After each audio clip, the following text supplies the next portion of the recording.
Hey guys, it's Cassidy again, and today we're going to be reading part 4 of Children of Blood and Bone. Chapter 6, Enon. Failure, disappointment, disgrace. Which insult shall father brand me with today? I run through the possibilities as I entered the gate and ascend the white marble steps of the palace. Failure would be fitting. I'm returning with no fugitive in hand, but father might not waste his words. He could lead with his fist. And this time I can't blame him, not truly. If I can't defend Lagos from a single thief, how in the world am I supposed to become Mauritius' next king? Curse the skies. I paused for a moment, gripping the smooth alabaster railing. Today was to be my victory. Then that silver-eyed wretch got in the way. The diviner's face flashes behind my eyes for the 10th time since I watched her fly over Lagos' gate. The image of her obsidian skin and long white hair stains, impossible to blink away. Captain. I ignore the salute from the front guards as I enter the main hall. The title feels like a taunt. A proper captain would have sent an arrow through the fugitive's heart. Where's the prince? A shrill voice echoes through against the palace walls. Damn it, this is the last thing I need. Mother pushes toward the castle entrance, gaily tilting as she fights through the guards blocking her path. Where is he? She cries. Where is Enon? Mother's face softens with relief. Tears spring to her eyes. She leans in close, pressing a hand up against the cut in my cheek. There were reports of assassins. I pull away from Mother and shake my head. Assassins would have had clearer targets. They'd be easier to track. Fugitive was just one runaway, one I couldn't catch. But Mother does not care about the attacker's true identity, about my failure. She wrings her hands together, fighting back more tears. Oh, goodness. Sorry, guys, lost my page.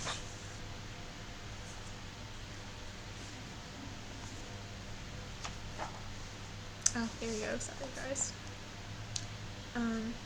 Enon, we must... Her voice trails off. It's only then that she realizes everyone is staring. She straightens her gaily and steps back. I can almost see the claws extending from her hands. A maggot attacked our city, she snaps at the assembled crowd. Do you not have places to be? Go to the market, flush out the slums. Make sure this never happens again. Soldiers, nobles, and servants clear the hall at once, tripping over one another in their haste. When they're gone, Mother grabs my wrist and yanks me toward the throne room doors. No, I'm not prepared for Father's wrath. I don't have any news, and you never will again. Mother throws open the large wooden doors and drags me across the tiled floor.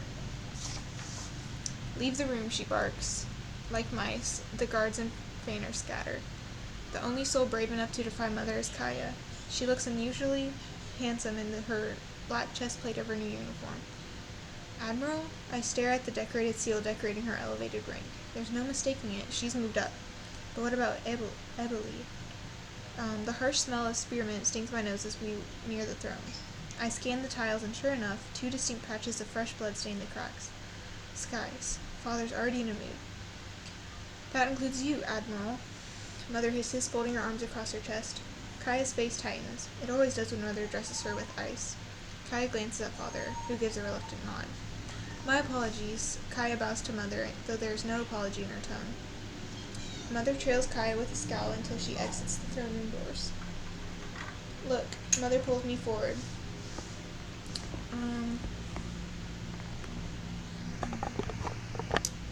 Look, Mother pulls me forward. Look what the maggots did to your son. This is what happens when you send him to fight. This is what happens when he plays captain of the guard. I had them cornered. I yanked my wrist out of Mother's hand. Twice. It's not my fault my men broke positions after the explosion. I'm not saying it's your fault, my love. Mother tries to grab my cheek, but I slip away from her rose-tinted hand. Just that it's too dangerous for a prince. Mother, it's because I'm a prince that I must do this, I press. It's my responsibility to keep Mauritius safe. I can't protect my people if I hide inside the palace walls. Mother waves me away, shooing my words as she turns back to Father. He's the next king of Mauritius for Sky's sake. Gamble with some peasant's life. Father's expression remains blank. As if he's blocked Mother out, he stares at the window as she speaks, twisting the royal ruby that sits on his finger. Beside him, the magicite blade stands tall in its golden stand, the snow lepinaire carved into its pommel gleaming with Father's reflection. The black sword is like an extension of Father, never more than an arm's length from his side. You said them. Father finally says. Who is the fugitive with? When she left the palace, she was alone. I swallow hard, forcing myself to meet Father's eyes as I step forward. We don't know her identity at the moment. We only know she isn't native to Lagos. But I know she has eyes like the moon. I know the faded scar that nicks her eyebrow. Once again, the dip in her face floods my mind with such clarity. It could be a painting hung on the palace wall.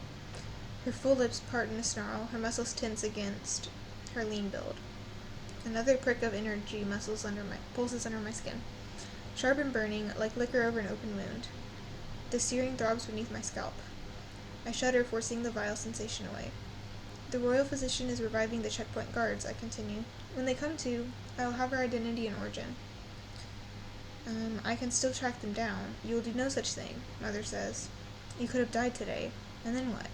Leave Amari to take the throne? She walks forward, fist clenched, headdress high. You must stop this, Saren. Stop it this instant.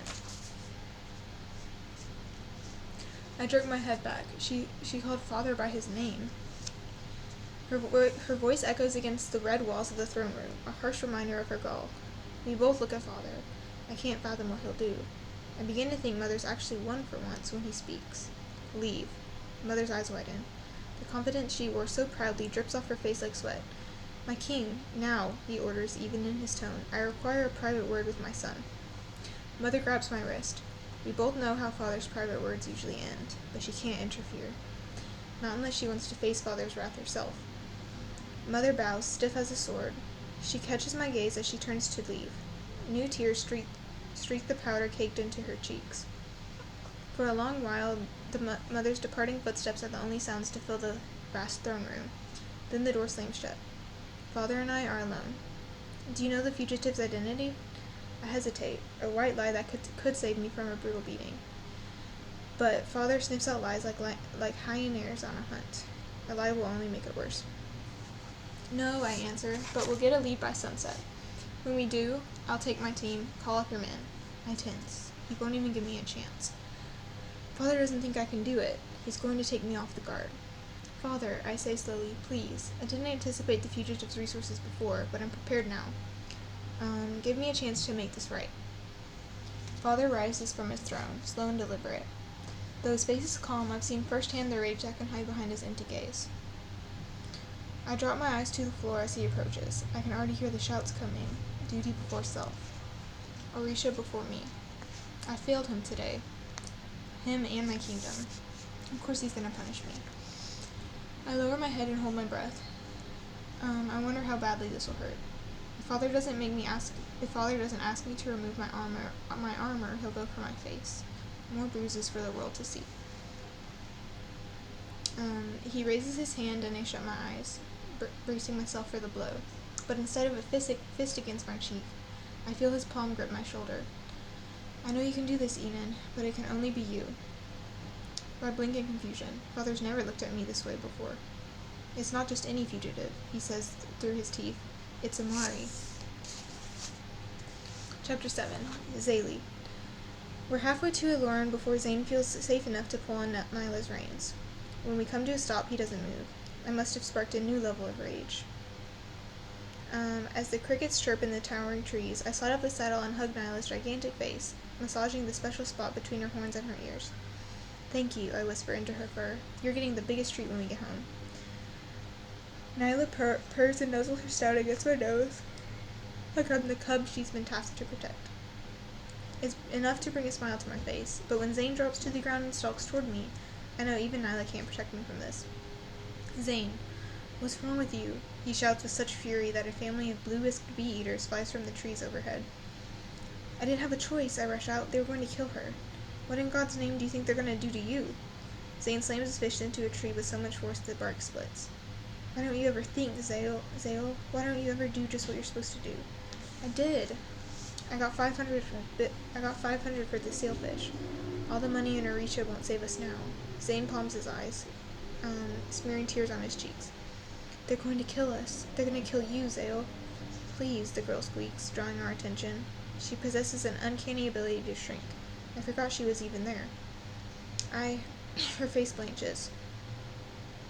Under her long hood, I can barely make out her stark amber eyes. This is my fault, all of it. Thank you. I roll my eyes, ignoring Zane's glare. Without her, Zane would be nothing but smiles. Our family would finally be safe. What did you do? I ask. Why were the Kingsmen chasing you? Don't tell us. He shakes his head and jabs his finger toward Legos. Go back. Turn yourself in. It's the only chance we have to. She removes her cloak, silencing us both. Zane can't look away from her regal face. I can't stop staring at the golden headdress fastened to her braid. It dips into her forehead, all swooping chains and glittering leaves. In the center, a diamond-crusted seal shines, an adorned snow lepinaire, which only one family is allowed to wear. Oh my gods, I breathe. The princess, Amari. I kidnapped Orisha's princess. I can explain, Amari says quickly. Now I hear the royal effect that makes my teeth grind. I know what you must be thinking, but my life was in danger. Your life, I whisper. Your life? Red flashes behind my eyes. The princess cries out when I slam her against a tree. She chokes, eyes wide in fear as I wrap my hands around her neck and squeeze. What are you doing? Zane shouts, showing the princess what it looks like when her life's actually in danger. Zane yanks me back by the shoulders. Have you lost your damn mind? She lied to me, I shout back. She told me they were going to kill her. She swore she needed my help. I did not lie, Amari wheezes. Her hand flies to her throat. Fathers executed members of the royal family just for sympathizing with diviners. He would not hesitate to do the same to me. She reaches into her dress and pulls out a scroll, gripping it so tightly her hand shakes. The king needs this. Amari coughs and gazes at the parchment with a weight I can't place. This scroll can change everything. It can bring magic back. We stare at Amari with blank faces. She's lying. Magic can't come back. It died 11 years ago. I thought it was impossible, too. Amari registered our doubt. But I saw it with my own eyes. A diviner touched the scroll and became a magi. Her voice softens. She summoned light with her hands. A lighter? I step closer, studying the scroll. Zane's disbelief sticks to me like the heat in the air. Yet the more Amari speaks, the more I dare to dream. There was terror in her eyes. A genuine fear for her well-being. Why else would half the army chase down the princess if her escape didn't pose some greater risk? Where's the Magi now? I ask. Gone, tears filled Amari's eyes. Father killed her. He murdered her just because of what she could do. Amari wraps her arms around herself, squeezing her eyes shut to keep the tears inside. She seems to shrink, drowning in her grief. Zane's exasperation softens, but her tears don't mean a thing to me. She became a magi, her voice echoes in my head. She summoned light with her hands. Give me that. I motion for the scroll, eager to inspect it, but the moment it touches my fingers, an unnatural shock pulses through my body. I jump back in surprise, dropping the parchment to cling to the bark of a jackalberry tree. What's wrong? Zane asks. I shake my head. I don't know what to say. The strange sensation bubbles beneath my skin. Foreign yet familiar at the same time. It rumbles in my core, warming me from the inside out. It beats like a second heartbeat, vibrating like ashy? Like ashay? The thought makes my heart clench, revealing a gaping hole inside me that I didn't even know existed. When I was young, ashay was all I ever wanted. I prayed for the day I would feel its heat in my veins. As the divine power of the gods, the presence of the ashay in our blood is what separates diviners from magi. It's what we draw on to use our sacred gifts. Ashay is what magi need to do magic at all. I stare at my hands for the shadows of death Mama could conjure in her sleep.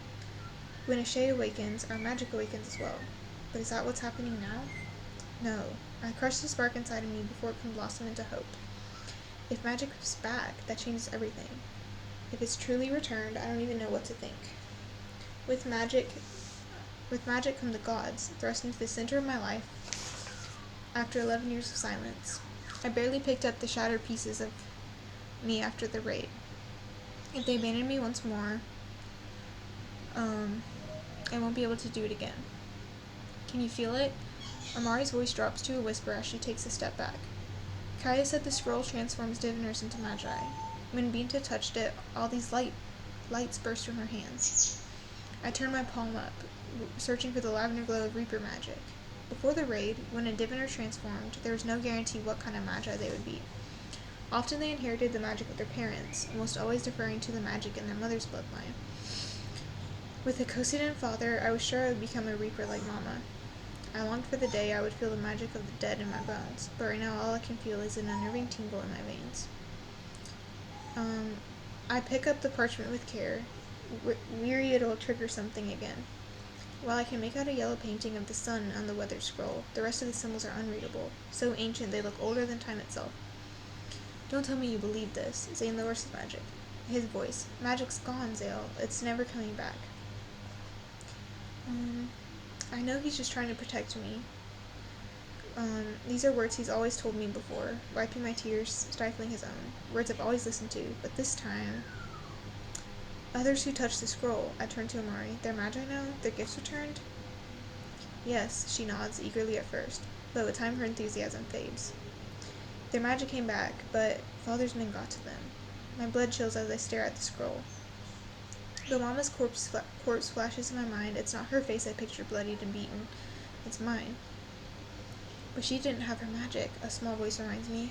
She didn't have a chance to fight.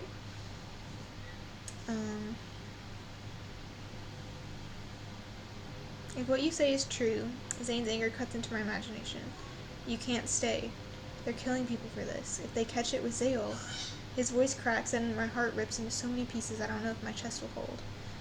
I could screw everything up for the remainder of his days, yet Zane would still die trying to keep me safe. I need to protect him. It's his turn to be saved. We have to go. I roll the parchment and place it in my backpack. Now I'm moving so quickly I almost forget the silver-filled purse on the ground. Real or not, we have to get it back to Baba. Escape while we still can. Zane swallows his frustration and mounts Nyla. I crawl on behind when the princess speaks, shy like a child. What about me? What about you? I ask. My hatred for her family flares. Now that we have the scroll, I long to leave Amari stranded in the forest. Let her starve or become a hyena's prey. If you're taking that stupid scroll, she has to come, Zane sighs. Otherwise she'll lead the guard straight to us. Amari's face blanches when I turn back to her, as if I'm the one she has to fear. Just get on. I scoot forward on Nyla's saddle. As much as I want to leave her behind, we're not done with each other yet. Chapter 8, Enon. I don't understand. 1,000 thoughts race through my mind. I try to latch onto the facts. Magic in Orisha, an ancient scroll, treason by Amari's hand?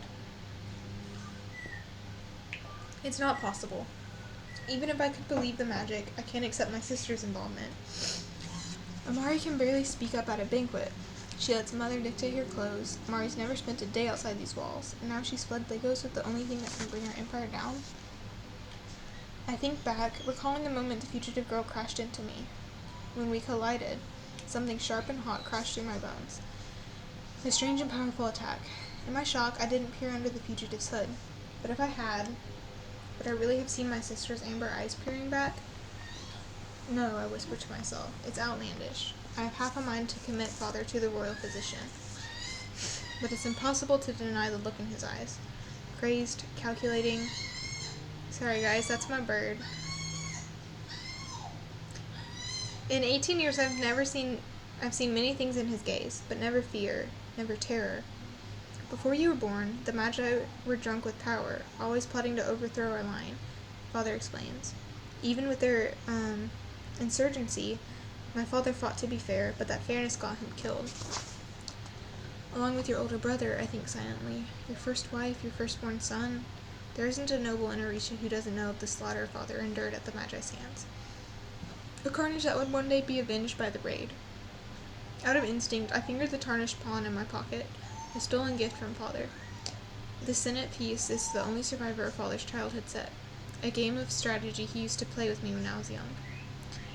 Though the cool metal usually angers me, today it's warm to the touch. It almost stings as it passes through my fingers, burning with Father's impeding truth.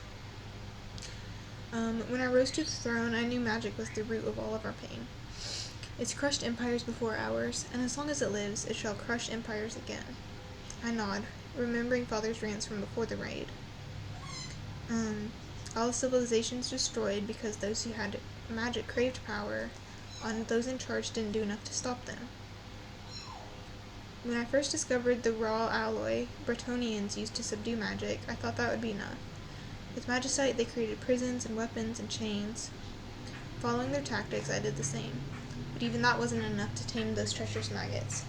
If our kingdom was ever going to survive, I knew I had to take magic away. What? I jerked forward, unable to trust my own ears. Magic is beyond us. How could Father attack an enemy like that? Magic is a gift from the gods, he continues, a spiritual connection between them and mankind. If the gods broke that connection with royals generations ago, I knew their connections to the magic could be severed too. My head spins with Father's words. If he doesn't need to see the physician, I will. The only time I dare to ask him about the Orishan gods, his answer was swift. Gods are nothing without fools to believe in them. I took his words to heart, built my world upon his unwavering conviction. Yet here he stands, telling me they exist, that he waged war against them. Skies. I stare at the blood staining the cracks in the floor. I've always known Father was a powerful man. I just never realized how deep that power ran. After my coronation, I set out to find a way to sever the spiritual bond. It took me years, but eventually I discovered the source of the Mada's spiritual connection, and I ordered my men to destroy it. Until today, I had believed I'd succeeded in wiping magic from the face of the earth. But now that damn scroll is threatening to bring magic back.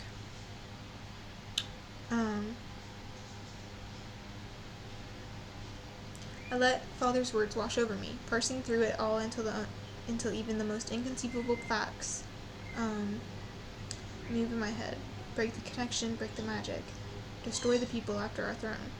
But if magic was gone, my stomach twists into knots, but I need to know the answer. Why go through with the raid? Why kill all those people? Father runs his thumb down the serrated edge of the magicite blade and walks to the panel windows. For magic to disappear for good, every magi had to die. As long as they tasted that power, they would never stop fighting to bring it back. For every magi. That's why he let the children live. Diviners don't manifest their abilities until they're 13. Powerless children who never wielded magic didn't pose a threat. Father's answer is calm. So matter of fact, I can't doubt that he did the right thing. But the memory of ash settles on my tongue. Bitter, sharp. I have to wonder if Father's stomach churned that day. I wonder if I'm strong enough to do the same. Magic is a blight. Father breaks into my thoughts. A fatal, festering disease. If it takes hold of our kingdom the way it's taken others, no one will survive its attack. How do we stop it? The scroll is the key, Father continues. That much I know. Something about it has the power to bring magic back. If we don't destroy it, it shall destroy us. And Amari? My voice lowers. Will I? The thought is so wretched I can't speak. Duty before self. That's what Father will say. It's what he shouted at me that fateful day. But I can't kill my little sister. Your sister has committed treason, he speaks slowly, but it is no fault of her own. I allowed her to get close to that maggot. I should have known her simple disposition would lead her astray. So Amari can live? Father nods. If she's captured before anyone discovers what she's done. That's why you can't take your men. You and Admiral Kaya must go and recover the scroll alone. Relief slams into my chest like a blow from Father's fist. I can't kill my little sister, but I can bring her back in. A sharp knock raps against the door. Admiral Kaya pops her head through. Father waves his hand, welcoming her in. Behind her, I catch a glimpse of Mother scowling. A new heaviness settles on my shoulder. Skies. Mother doesn't even know where Amari is. We found a noble. He claims he saw the maggot who aided the fugitive. Kaya says. She sold him a rare fish from Aloran. Did you cross-reference the ledger? I ask. Kaya nods. It only shows one diviner from Aloran today. Zayli Adebola, age 17. Zayli. My mind fits the missing piece to her striking image. The name rolls off Kaya's tongue like silver. Too soft for a diviner who attacked my city. Let me go to Aloran, I blurt out. My mind runs through the plan as I speak. I've seen a map of Aloran before. The 4 quadrants of the floating village. A few hundred villagers, mostly lowly fishermen. We could take it with 10 men. That's all Admiral Kaya and I need. I'll find the scroll and bring Amari back. Just give me a chance.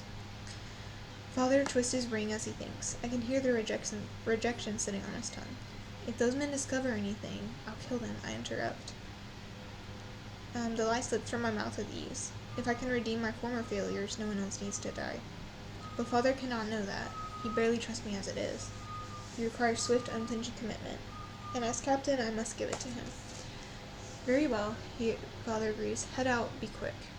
Thank the skies. I adjust my helmet and bow deeply as I can. I'm almost out the door when Father calls out.